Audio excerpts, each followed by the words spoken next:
दौद विधानसभा से भाजपा के प्रत्याशी गोवर्धन जी हमारे साथ है। गोवर्धन जी, आज की अभी ये जो राजपूतों की, रामणा राजपूतों की और चारण समाज, काइम खानी समाज, इनकी मीटिंग हुई थी।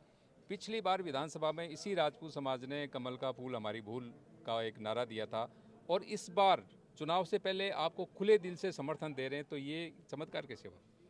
देखिए, ये कुछ परिस्थितियां बनती है और उन परिस्थितियों में क्योंकि कुछ सामाजिक परिस्थितियां होती है और इन परिस्थितियों के लिए हम इनको दोष नहीं देते क्योंकि वो तत्कालीन परिस्थितियां थी। और मैं तो ये सोचता हूँ कि हो सकता है कि उस समय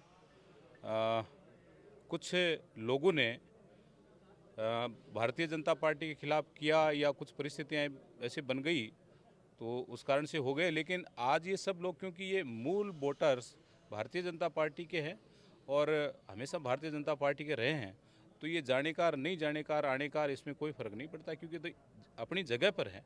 कुछ छोटी मोटी गलतियां हो गई थी तो वो हम सब लोग मिलकर इसका सुधार करेंगे। गोवर्धन जी, इस चुनाव के अंदर क्या देख रहे हैं आप अपनी जीत के प्रति, किस तरह से आश्वस्त हैं?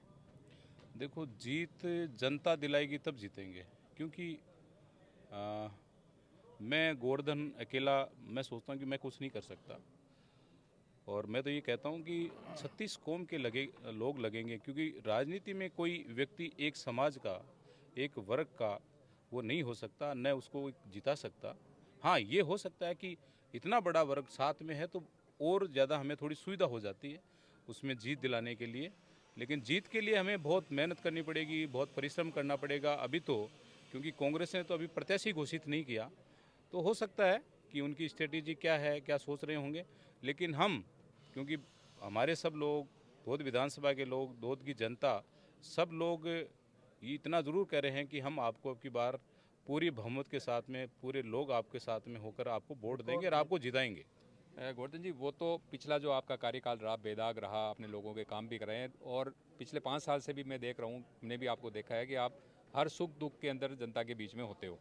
लेकिन इस बार विकास को लेकर के कोई मुद्दा या कुछ ऐसा कुछ है मुद्दा आपके पास? देखिए, विकास तो क्योंकि हमेशा कोई भी ऐसा क्षेत्र या ऐसा जिला नहीं है जो अपने आप में परिपूर्ण हो जाए। मुद्दे बहुत सारे हैं और मुद्दे, लोग ये कहते हैं कि हम तो आपको चुनाव जिताएंगे और उसके बाद में आपको बताएंगे आपको क्या क्या करना है। मेरे मन में जो विचार है, जैसे मान लो कि पानी की विशेष यहाँ पर समस्या है, अभी जो कॉलेज की समस्या बताई, विभिन्न प्रकार की ऐसी समस्याएं छोटी बड़ी है। तो ये समस्याएं तो होती रहेगी और इनका निराकरण हम करेंगे भी। अच्छा, पिछली बार राहुल गांधी ने जो किसानों का ऋण माफ़ी का वायदा किया था कि मैं 1 से 10 तक गिनूंगा और लोन माफ़ हो जाएगा, जबकि वो हुआ नहीं। तो आप जब फील्ड में जाते हैं तो क्या किसानों को वो रोष मिलता है उसके लिए?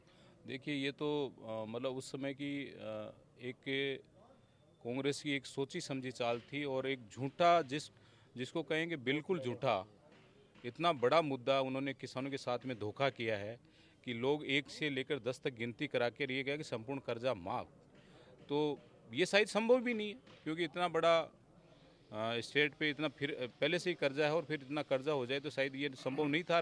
इन्होंने संभव था भी नहीं, इन्होंने किया भी नहीं। लेकिन इतनी बड़ी बात इनको नहीं करनी चाहिए। आज मैं कह दूं कि किसी को व्यक्ति को कि मैं जीतने के बाद में आपको ये कर दूंगा, तो ये बिल्कुल एक कौल कल्पित बात है, जैसे मान लो झूठी बात साबित हो जाएगी। इसी प्रकार से चाहे इन्होंने युवाओं के साथ में जो धोखा किया है, भ्रष्टाचार में, महिलाओं के साथ में अत्याचार, राजस्थान आज जिस स्थिति में था उससे बहुत ज़्यादा नीचा चला गया है। आज हम देखते हैं कि भ्रष्टाचार के मुद्दे, जो खुद मुख्यमंत्री ये मंच पर कहता है कि क्या ट्रांसफरों के स्थानांतरण आपको पैसे देने पड़ते हैं, तो वो टीचर्स हाथ खड़ा कर कहते हैं हाँ साहब हमें देने पड़ते हैं। आज सचिवालय में सोने के बिस्कुट मिलते हैं। इस प्रकार से मैं सोचता हूँ कि इन्होंने जनता के साथ में बहुत गलत काम किया है। बच्चा जब पढ़ाई करके जाता है, गेट पर जाकर ये परीक्षा देने के लिए प्रवेश करता है तो उसको पता चलता है कि पेपर आउट हो गया। तो ये क्या है? आज मोदी जी जैसे मान लो कि केंद्र में काम कर रहे हैं, आज इस 9 साल में एक भी किसी मंत्री पर, सांसद पर कोई दाग नहीं लगा सकता। तो इसका क्या कारण है? आज जो भी हम मोदी जी वहाँ से 1 रुपया जारी करते हैं तो पूरा 1 रुपया मिलता है। डोडासरा जी के ऊपर ईडी के छापे पड़ रहे हैं, उनके बारे में बोलेंगे कुछ? नहीं, ये तो देखो अब जो भी व्यक्ति कोई गलत होगा तो इसके खिलाफ कार्रवाई होगी। और ये हो सकता है कि वो उसके डिपार्टमेंट का काम है, डिपार्टमेंट ने छानबीन की होगी, उनको जो भी जांच करनी है वो करेंगे, दोषी हो गया तो उनको सज़ा मिलेगी। सीकर जिले के अंदर और विधानसभा क्षेत्रों में आप क्या प्रभाव देख रहे हैं पार्टी का?